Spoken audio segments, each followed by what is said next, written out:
தமிழர்கள்ல நிறைய பேர் ராஜராஜ சோழனை தெலுங்கர் குல காலன் அப்படின்னு எழுதுறாங்க. இது சரியானதா அப்படின்னா, என்னை பொறுத்தவரையில் இது சரியானது அல்ல. இத நிறைய பேர் விளக்கம் கொடுக்குறாங்க. தெலுங்கர்களுக்கு யமனாக இருந்தவன் அப்படின்னு நிறைய பேர் விளக்கம் கொடுக்குறாங்க. தெலுங்கர்களை போரில் வீழ்த்தியவன் ராஜராஜ சோழன் அப்படின்னு சொல்றாங்க.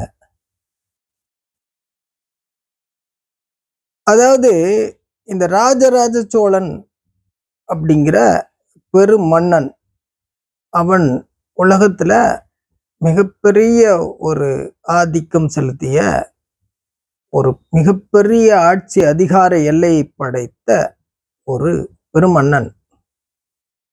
அவன் சிவனாக அறியப்பட்டவன். சிவனாக அறியப்பட்டவன் அப்படின்னாக்க, அந்த ஆதிசிவன் தான் ஆதிவேந்தன். அந்த ஆதிவேந்தன் மீண்டும் பிறந்தான் அப்படிங்கிற நம்பிக்கை. அந்த நம்பிக்கையோட மக்கள் சூட்டக்கூடிய பட்டம் தான் அந்த சிவப்பட்டம். அந்த சிவப்பட்டம் எது அப்படின்னா பெரும்பறையன். பெரும்பறையன் அப்படின்னா சிவனை சொல்லக்கூடியது. அந்த சிவனே இங்க பிறந்து இந்த மன்னனாக இருக்கிறான் அப்படிங்கிற அடிப்படையில தான் பெரும்பறையன் என்கின்ற பட்டத்தை அவனுக்கு கொடுப்பாங்க. பெரும்பறையன்னா மகாதேவன் அப்படின்னாலும் பெரும்பறையன் அப்படின்னாலும் ஒன்றுதான். இது யாரு சொல்றது? சிவனை சொல்றது. சிவன்னா யாரு? சூரியன். இதை முதல்ல எல்லாரும் புரிஞ்சுக்கணும். சிவன் சூரியன். சூரியனைத்தான் சிவன்னு நாம சொல்றோம்.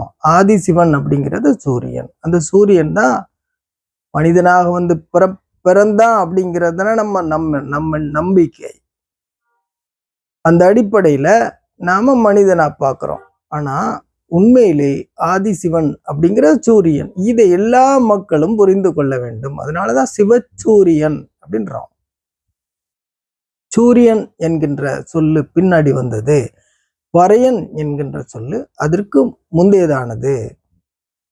பரத்தில் இருக்கக்கூடிய ஐயன், அவன் தான் சூரியன். சூரிய வழிபாடு தான் மூத்த வழிபாடு, முதன்மையான வழிபாடு. எல்லாருக்கும் அது தெரியும். ஒளி வழிபாடு தான் மானிட இனத்தினுடைய மூல வழிபாடு.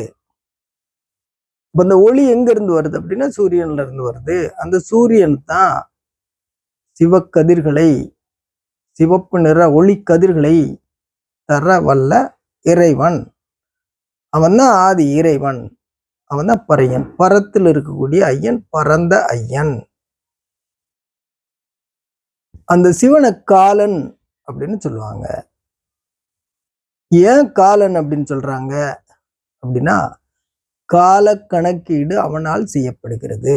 சூரிய உதயத்தின் அந்த கணக்குப்படிதான் நாம பஞ்சாங்கத்தை கணிக்கிறோம். எல்லா விதமான பருவ நிலைகளும் அதை அடிப்படையாக வைத்ததே இந்த பூமியினுடைய ஒரு சுழற்சி. அதுதான் ஒரு வருடம். அந்த ஒரு வருடம் சூரிய இருப்புல இருந்து வடக்கு நோக்கி நகண்டுட்டு அடுத்து தெற்கு நோக்கி நகண்டு திரும்ப அதனுடைய எல்லையை அடைகிறது தான் ஒரு வருடம். அதை எதை வச்சு கணக்கு பண்றது அப்படின்னா சூரியனை வச்சுதான் கணக்கு பண்றது. அதனாலதான் அந்த சூரியனுக்கு காலன் என்கின்ற பெயர். இந்த காலம் 3 காலத்திற்கும் அவனே அதிபதி. அதனாலதான் அவனை மகாகால் அப்படின்றோம். மாகால், மாகாளி. பெண்ணாக சொன்னா மாகாளி, ஆணாக சொன்னா மாகாலன், கால வைரவன், கால வைரவி, இப்படிலாம் நம்ம சொல்றோம் இல்லையா?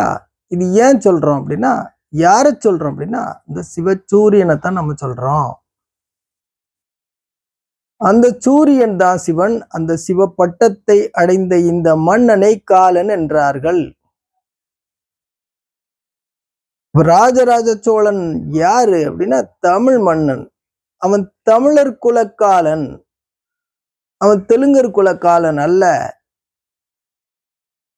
இந்த புரிதல் இல்லாம நிறைய பேரு இந்த இத சூசகமா தெலுங்கர்கள் இங்குள்ள ஆட்சி அதிகாரத்தை கைப்பற்றி தமிழர்கள் வாயாலே இப்படி சொல்லணும் அப்படிங்கிறதுக்காக வேண்டி எழுதி வச்சிருக்கிறாங்க. அப்படி கூட எடுத்துக்கலாம். திருத்தி எழுதி வச்சிருக்கலாம் இல்லையா? அவர்கள்ட்ட அதிகாரம் இருக்கு. ஏன் அவங்க இந்த மக்களை திசை திருப்பி விட முடியாது? அப்போ அதற்காக எழுதப்படுவதுதான் அந்த மாதிரி. அப்படி எழுதியிருக்கலாம், பிரிண்ட் பண்ணியிருக்கலாம். ஆனா உங்களுக்கு புத்தி எங்க போச்சு? இந்த தமிழர்களை நான் கேட்கிறேன், உங்களுக்கு புத்தி எங்க போச்சு? காலண்டர் அப்படிங்கிறது நாம தமிழ்ல பஞ்சாங்கம் அப்படின்னு சொல்றோம்.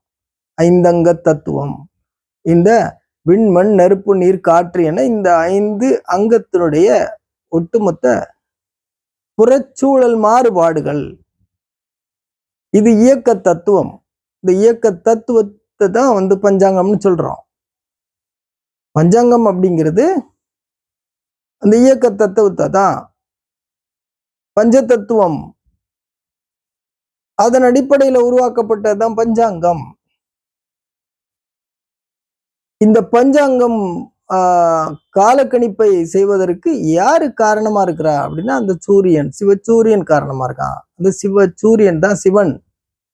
அந்த சிவனாக அவனுடைய பிறப்பாக அறியப்படுற மன்னர்களை நாம சிவப்பட்டம் கொடுத்து அழைப்போம்.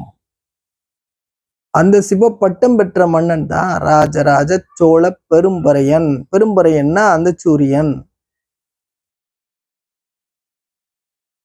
அந்த சூரியன் காலன். அவன் 3 காலத்தையும் நிர்ணயிப்பவன். அதனாலதான் அவன் காலன். இப்ப இந்த மக்கள் சொல் வழக்குல காலனா உயிரை எடுத்துட்டான் அப்படின்னா உயிரை கொடுப்பதும் அவனே, வாழ வைப்பதும் அவனே, எடுப்பதும் அவனே அப்படிங்கிறது நம்மளுடைய இறைநெறி தத்துவம், ஆன்மீக தத்துவம், வாழ்வியல் அடிப்படை தத்துவம். அதை நாம புரிந்து கொள்ள வேண்டும். காலன் அவன், காப்பவன் அவன், அழிப்பவனும் அவனே, உருவாக்குறவனும் அவன் தான். ஆதி வித்தானவன், விதையானவன், விந்தானவன். அவன் யாரு அப்படின்னா சிவன். அவன் தான் ஆதி வித்து. அவன் தான் வாழ்வு தரும் இறை. அவன்தான் வாழ்வை முடித்து எடுப்பவனும் அவனே, முக்காலத்திற்குமான இறை. அதனாலதான் திரிமூர்த்தின்னு நம்ம சொல்றோம் இல்லையா? திரி அப்படின்றோம். அதை பெண்ணாக பராசக்தியாக பார்க்கும்போது நம்ம திரி அப்படின்னோம். அதைத்தான் இன்னைக்கு திரி அப்படின்றாங்க. அந்த திரிதேவி, திரிதேவன். திரிதேவன்னா சிவன் சொல்லலாம், திரிதேவின்னா சிவனின்னு சொல்லலாம். இது எப்படி சொன்னாலும் சக்தி சிவன். 2 மனக்கலவை, ஆணாகவும் பெண்ணாகவுமானவன், தாயும் தந்தையுமானவன் அப்படின்னு நம்ம யாரு சொல்றோம்? சிவனை சொல்றோம். அந்த சிவன் தான் காலன் அப்படிங்கிறத இந்த தமிழ் மக்கள் புரிந்து கொள்ள வேண்டும். அப்படி புரிஞ்சுக்கிட்டீங்கன்னாக்க தெலுங்கர் குல காலன்னு ராஜராஜ சோழனை, சிவப்பட்டம் பெற்ற ராஜராஜ சோழனை நீங்க சொல்ல மாட்டீங்க. இது பற்றிய உங்கள் சந்தேகங்கள், உங்களுக்கு எழும் கேள்விகளை இந்த பதிவுல பின்னூட்டம் இடுங்கள். நன்றி, வணக்கம்.